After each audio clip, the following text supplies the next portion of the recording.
So I'm going to play this clip for you guys. This is the most based sheriff in America. Take a look at this now. Or which homeowner shot at him. I guess they think that they did something wrong, which they did not. If somebody's breaking into your house, you're more than welcome to shoot them in Santa Rosa County. We prefer that you do, actually. And we were chasing him throughout the neighborhood, and he broke into one house, and the homeowner fired at him. Unfortunately, did not hit him. You said you will shoot better if you take one of our safety gun courses and maybe save taxpayers money. You know, somebody breaks into your house in Santa Rosa County, and you shoot and kill them, the chances of them reoffending after that are zero, and we like those odds. And we like those odds. I love this guy. That is some true bald and strong energy right there. And here's the thing, like I've said before, people across the U.S., especially in cities, are being given two losing choices. You can either call the police and get called racist, get destroyed by the media, lose your job, have your life ruined. And even if you do that, the police might not even show up for a few hours, if at all.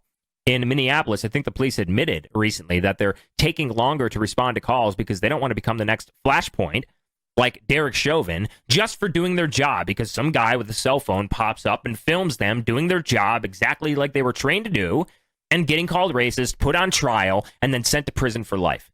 And so they're responding to calls. They're taking a lot longer to respond to calls, or they're just like retiring or transferring outright. The second choice you have is you can defend yourself.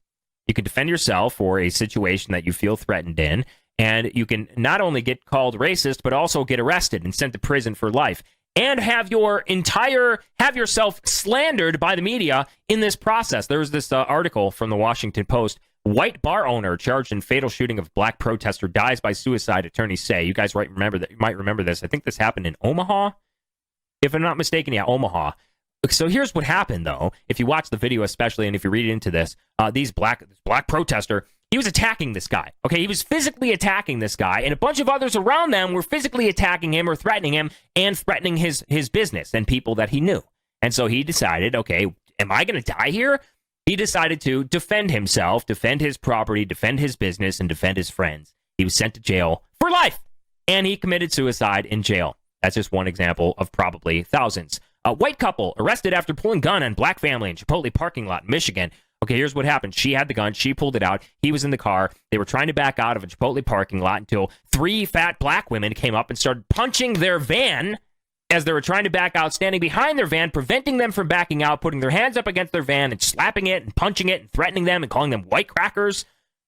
All because, I guess, she brushed up against one of these black ladies when she was leaving the Chipotle restaurant.